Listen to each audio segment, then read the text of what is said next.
How to enable two-factor on Reddit. First, you want to simply open the Reddit application, and once inside your Reddit application, you want to tap on this use section over here at the bottom right of your screen. If you are not logged in into your account, you want to simply tap on sign up/login and log in into your account first.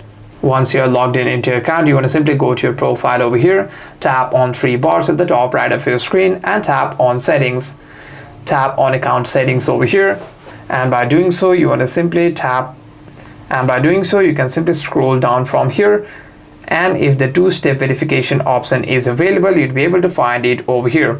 However, if you do not find it over here as well, what you can also do is you'd be able to apply two-step verification to the Google account that is associated with your Reddit. You can simply go to your Google over here, and inside your Google you want to tap on your profile over here, tap on manage your Google account, and here you want to simply scroll down and tap on security and sign in.